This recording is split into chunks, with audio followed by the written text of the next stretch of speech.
Sa ngalan ng Ama at ng Anak at ng Espiritu Santo, Amen. ang pagpapala ng ating Panginoong Kristo, ang pag-ibig ng Diyos Ama, at ang pakikipagkaisa ng Espiritu Santo, naway sumainyong lahat. At sumaiyo rin.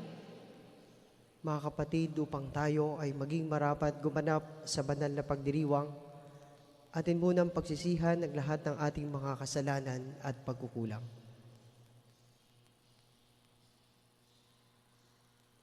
Inaamin ko sa makapangyarihang Diyos at sa inyo mga kapatid na lubha akong nagkasala sa isip, sa salita at sa gawa at sa aking pagkukulang. Kaya isinasamo ko sa mahal na Birheng Maria, sa lahat ng mga anghel at mga banal, at sa inyo mga kapatid na ako'y panalangin sa Panginoong ating Diyos. Kawaan tayo ng makapangyarihang Diyos, patawarin tayo sa ating mga kasalanan, at patnubayan tayo sa buhay na walang hanggan. Amen.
Manalangin tayo.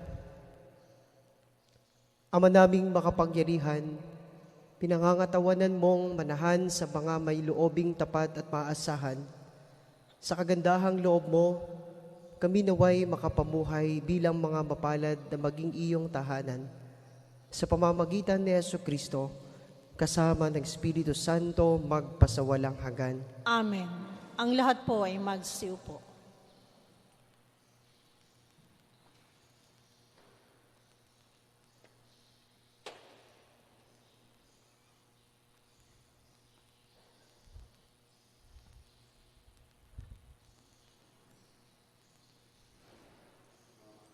Pagbasa mula sa aklat ng Henesis. Sa simula iisa ang wika ng lahat ng tao sa daigdig. Sa kanilang pagpapalipat-lipat, nagawi sila sa silangan, sa isang kapatagan sa Sinar. Dito sila huminto at namayan. Nagkaisa silang gumawa ng maraming tisa at lutuing mabuti para tumibay. Tisa ang ginagamit nilang bato at alkitran ang kanilang simento. Ang sabi nila, ngayon magtayo tayo ng isang lungsod na may toreng abot sa langit upang matanyag tayo at huwag nang magkawatak-watak. Bumaba ang Panginoon upang tingnan ang lungsod at ang toreng itinatayo ng mga tao. Sinabi niya, ngayon ay nagkakaisa silang lahat at iisa ang kanilang wika. Pasimula pa lamang ito ng kanilang mga binabalangkas. Hindi magluluwat at gagawa sila ng anumang kanilang maibigan. Ang mabuti puntahan natin at guluhin ang kanilang wika upang huwag silang magkaunawaan. At pinangalat ng Panginoon ang mga tao sa buong daigdig. Kaya natigil ang pinatatayo ng lungsod Babel, ang itinatawag nila sa lungsod na iyon. Sapagkat doon ginulo ng Panginoon ang wika ng mga tao, at mula roon pinapangalat nga niya ang mga tao sa buong daigdig. Ang salita ng Diyos. Salamat sa Diyos.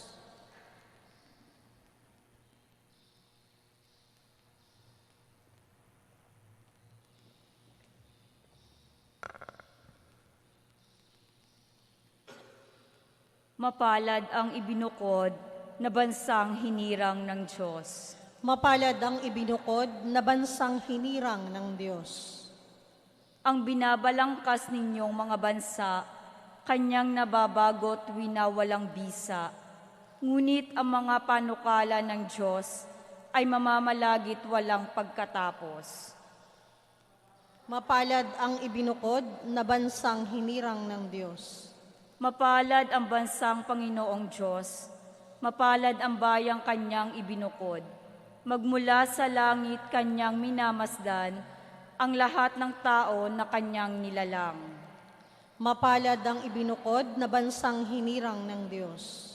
Nagmamasid siya at namamahala sa lahat ng tao sa balat ng lupa. Ang isip nila'y sa kanya nagmula, walang nalilingid sa kanilang gawa.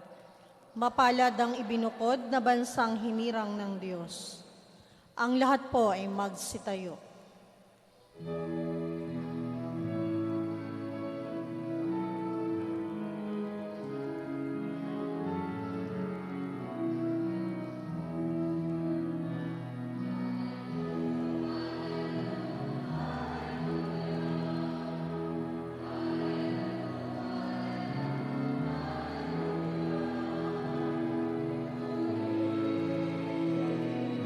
Diyos,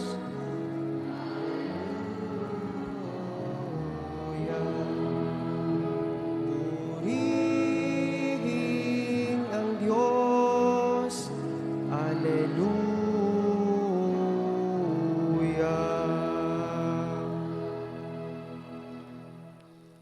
Sumainyo ang Panginoon. At sumaiyo rin. Ang mabuting balita ng Panginoon ayon kay San Marcos. Papuri sa iyo, Panginoon. Noong panahong iyon, pinalapit ni Jesus ang mga tao, pati ang kanyang mga alagad, at sinabi, "Kung ibig ninumang sumunod sa akin, limutin niya ang ukol sa kanyang sarili, pasanin ang kanyang krus at sumunod sa akin. Ang naghahangad na maligtas ng kanyang buhay ay siyang mawawalan nito. Ngunit ang mag-alay ng kanyang buhay alang-alang sa akin at sa mabuting balita ay siyang magkakamit niyon. Ano nga ang mapapala ng isang tao, makamtan man niya ang buong daigdig, kung ang katumbas naman nito'y ang kanyang buhay? Ano ang maibabayad ng tao para mabalik sa kanya ang kanyang buhay? Kapag ang sino man ay nahiyang kumilala sa akin at sa aking mga salita sa harapan ng lahing ito na makasalanan at hindi tapat sa Diyos, ikahihiya rin siya ng anak ng tao. Pagparito niya na taglay ang dakilang kapangyarihan ng kanyang Ama at kasama ang mga banal na anghel." Sabi pa ni Jesus sa kanila, "Tandaan ninyo, may ilan sa inyo rito na hindi mamamatay hanggat di nila nakikita ang nagahari ang Diyos ng may buong kapangyarihan."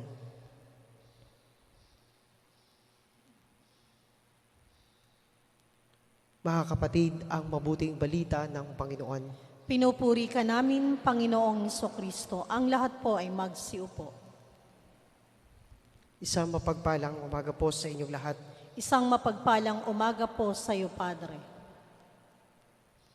Ang ebanghelyo po na ating napakinggan ngayon ay karugtong ng ebanghelyo kahapon na matapos sabihin ni Kristo sa kanyang mga alagad tungkol sa kanyang misteryo paskwal, ngayon ay agad pinatipon ni Jesus ang ibang tao kasama ang kanyang mga alagad upang magbigay paalaala tungkol sa pagiging tunay na alagad niya. At ang tunay na pagiging alagad ni Kristo ay makikita sa paglimot sa sarili, pagpasan ng krus, at pagsunod sa Kanya. Kung ating pong titingnan, hindi naman madali sa isang tao ang pagdusa o dumanas ng mga pagsubok, sapagkat kung minsan, ito ay nagdadala sa atin damdamin na parabang gusto na nating sumuko, gusto na nating umayaw. Parang parusa ng Diyos ang tingin ng isang tao pag siya'y nahihirapan sa buhay. Subalit binubuksan ni Jesus ang mga puso at isipan ng mga tao na bagamat ang pagdurusa ay bunga ng kasalanang minana natin kay Adan at Eva, ito naman ay naging bahagi ng buhay ng sinumang tao. Lahat ay walang exempted sa pagdanas ng mga pagsubok at problema sa buhay. Pero ito ay paalala sa atin upang sa dulo ng pagsubok na kinakaharap natin, mayroong naghihintay na kaginhawahan at pagpapahinga. Hindi po ba ito yung karanasan nating mga tao na tuwing tayo po ay napapagod araw-araw dahil sa ating pagtatrabaho o kung anumang mga bagay na ginagawa natin, binibigyan natin ang ating sarili ng panahon ng pamamahinga. Tayo ay tumitigil sandali para kumuha ng panibagong lakas. At ganyan din ang buhay ng isang Kristiyano, na ang pagdanas natin ng mga krus ng ating buhay ay magdudulot sa atin ng kaginhawahan sa bandang huli kung hindi tayo susuko. At dahil po ang ating buhay ay nakasentok kay Kristo, naroon yung ating pangunawa na si Kristo ay unang nagpasan ng krus at siya'y ipinako sa krus. Ngunit sa bandang huli, siya ay nagtagumpay. At ang kanyang tagumpay ay nagdulot sa atin ng kaligtasan. Hindi na naig ang kamatayan sapagkat siya'y muling nabuhay at siya'y nagtagumpay laban sa kasalanan at kamatayan. Kaya nga po mga minamahal kong mga kapatid, ang karanasan nating ito sa ating buhay, ang pagdanas natin ng mga pagsubok, ang pagpapasan natin ng mga krus, nawa ito'y patuloy na magpaalala sa atin upang tayo ay mas sumandig sa ating Panginoong Hesus. Mas maging matibay ang ating pananampalataya na hindi tayo susuko. Patuloy tayo magtitiis at patuloy tayong gagawa ng mabuti sapagkat sa bandang huli, palaging merong tagumpay na naghihintay sa atin. Merong kaginhawahan na naghihintay sa atin. At habang tayo ay kumakapit kay Jesus sa harap ng mga pinapasan nating krus, nawa, huwag nating kakalimutan na meron din tayong mga kapatid, kasamahan, na meron ding pinapasang krus sa buhay. At nawa sila'y ating tulungan, akayin sila patungo sa ating Panginoong Hesus, sapagkat tayo rin ay may pananagutan para sa kanilang mabuting kapakanan.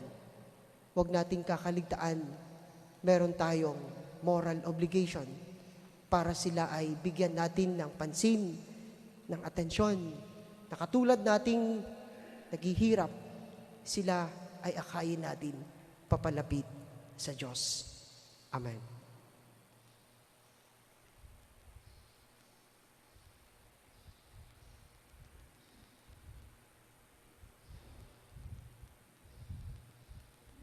Magsitayo na po ang lahat.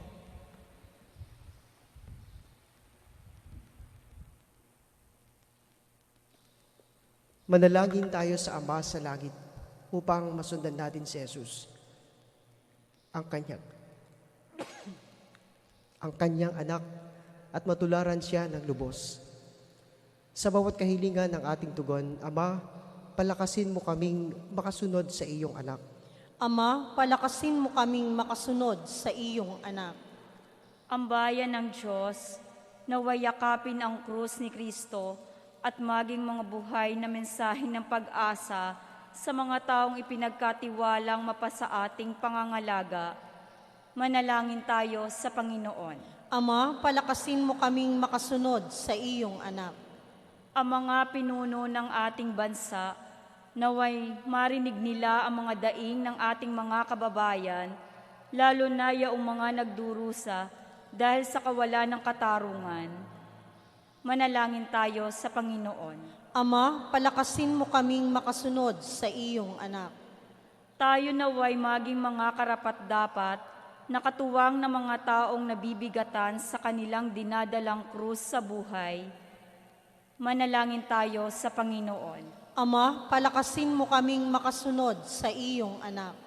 Ang mga may sakit, naway makatagpo ng kasiyahan at kalakasang espiritual sa pamamagitan ng ating pagkalinga at pangangalaga. Manalangin tayo sa Panginoon. Ama, palakasin mo kaming makasunod sa iyong anak. Ang mga yumao, naway makapahinga sa kapayapaan ng Diyos. Manalangin tayo sa Panginoon. Ama, palakasin mo kaming makasunod sa iyong anak. Makapangyarihang Ama, naway mabanaagan sa aming buhay at sa aming mga pagkalinga sa pangailangan ng iba ang lahat ng aming pagsisikap na sumunod kay Jesus. Hinihiling namin ito sa pamamagitan ni Kristo ang aming Panginoon. Amen. Ang lahat po ay magsiupo.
Ang lahat po ay magsitayo.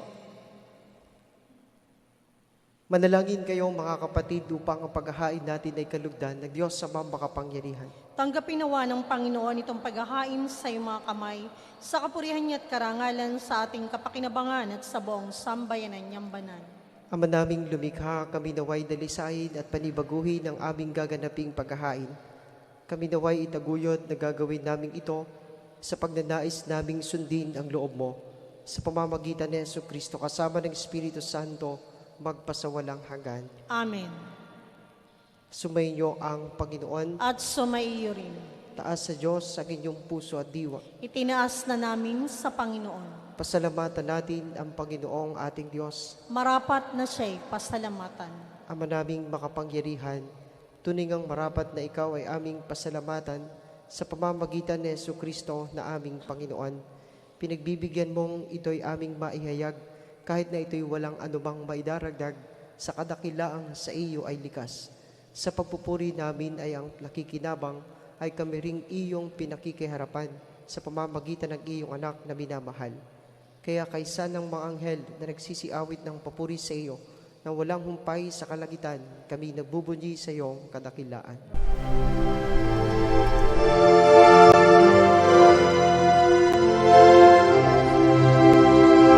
Santo, Santo, Santo, Panginoong Diyos makapangyarihan, napupuno ang langit at lupa ng kalwalhatian mo. Hosana sa kaitaasan, pinagpalang na paririto sa ngalan ng Panginoon. Hosana sa kaitaasan.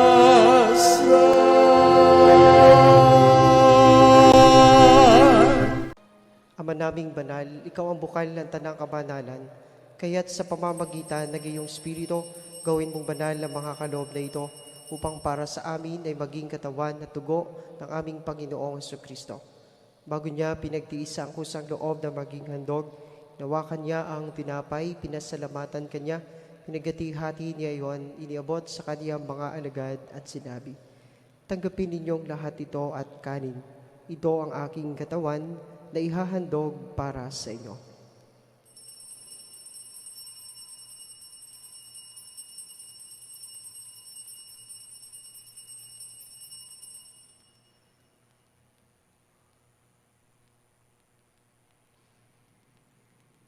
Gayun din naman, nung matapos ang hapunan, hinawakan niya ang kalis. Muli kanyang pinasalamatan. Niabot niya ang kalis sa kaniyang mga alagad at sinabi, "Tanggapin ninyong lahat ito at inumin. Ito ang kalis ng aking dugo, ng bago at walang hanggang tipan. Ang aking dugo na ibubuhos para sa inyo at para sa lahat sa ikapagpapatawad ng mga kasalanan. Gawin ninyo ito sa pag-alaala sa akin."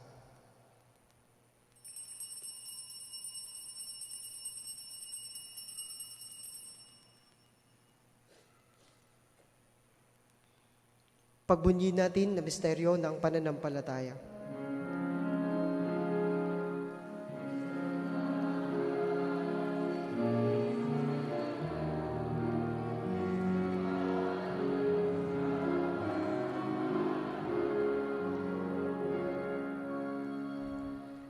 Ama, ginagawa namin ngayon ang pag-alaala sa pagkamatay at muling pagkabuhay ng iyong anak. Kaya't iniaalay namin sa iyo ang tinapay na nagbibigay buhay at ang kalis na nagkakaloob ng kaligtasan. Kami nagpapasalamat dahil kami iyong minarapat na tumayo sa harap mo para maglingkod sa iyo. Isinasamo namin kaming magsasalo-salo sa katawan at dugo ni Kristo ay mabuklod sa pagkakaisa sa pamamagitan ng Espiritu Santo.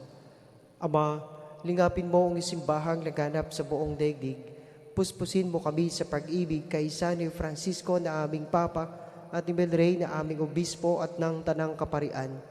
Alalahanin mo rin ang mga kapatid naming nahimlay nang may pag-asang sila'y muling mabubuhay, gayon din ang lahat ng mga pumanaw. Kaawaan mo sila at patuloyin sa iyong kaliwanagan. Kaawaan mo at pagindapatin kaming lahat na makasalo sa iyong buhay na walang wakas. Kaysa na mahal na Birheng Maria na Ina ng Diyos, ng kabiyak niyang pusong si San Jose, kaysa ng mga apostol, kaysa ni San Fernando at ng lahat ng mga banal na namuhay dito sa daigdig ng kalugod-lugod sa iyo, may pagdiwang nawa namin ang pagpupuri sa ikararangal mo sa pamamagitan ng iyong anak na aming Panginoong Hesukristo.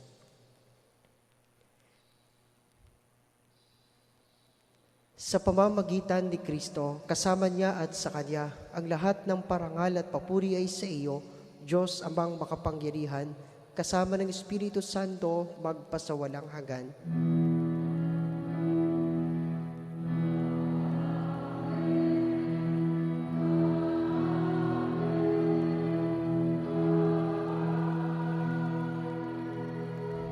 Ang lahat po ay magsitayo. Sa tagubilin ng mga nakagagaling na utos at turo ni Jesus na Panginoon natin na Diyos, ipahayag natin ng lakas loob.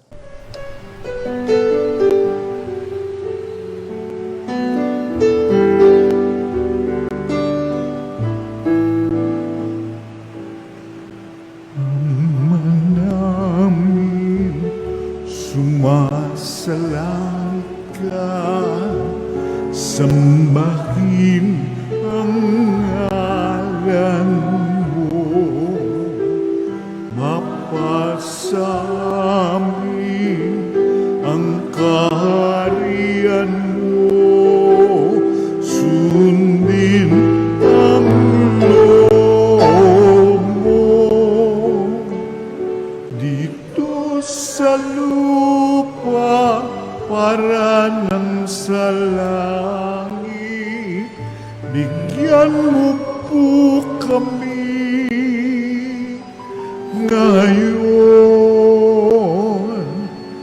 ng aming kakanin sa araw-araw at patawarin mo kami sa aming mga sala para ng pagpapatawan namin sa nagkakasala sa amin. At huwag mo kaming ipagdulot sa tukso at yadya mo kami sa lahat ng masama. Hinihiling namin kami adya sa lahat ng masama, pagkalooban ng kapayapaan araw-araw, iligtas sa kasalanan at ilayo sa lahat ng kapahamakan, samantalang aming pinananabikan ang dakilang araw ng pagpapahayag ng tagapagligtas naming si Heso Kristo.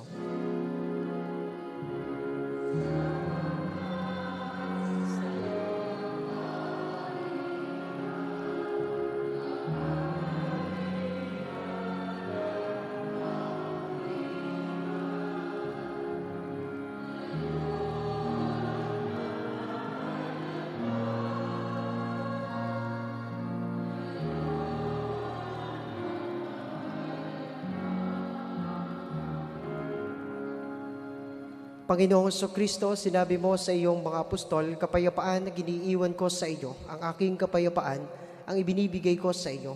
Tunghayan mo ang aming pananampalataya at huwag ang aming mga pagkakasala.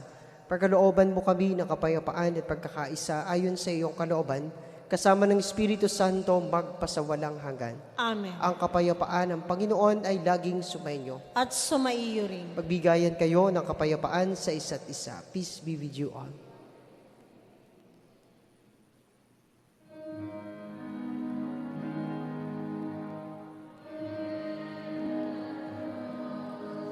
Na nag-aalis ng mga kasalanan sa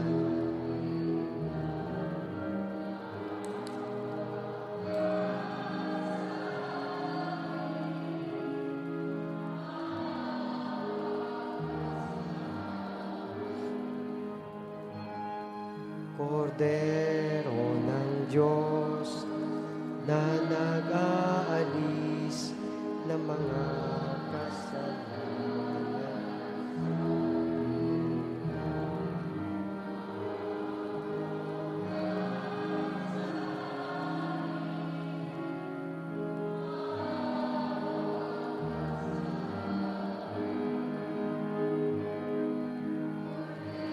Kordero ng Diyos na nag-aalis ng mga kasalanan ng sanlibutan. Makaloob mo sa amin ang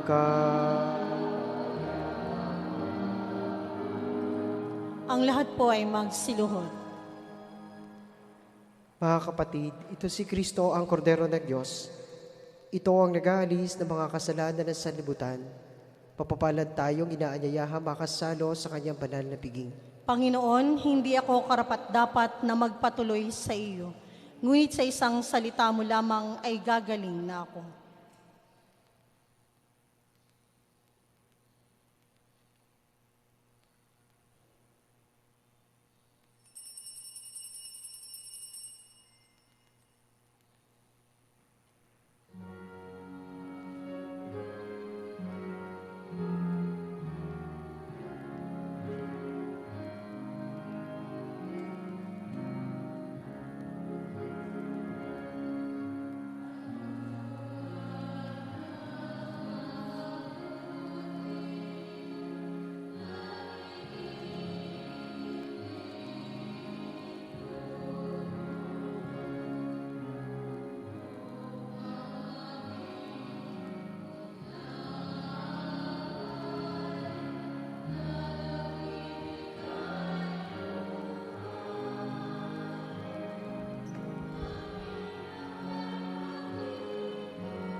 Magsitayo na po ang lahat.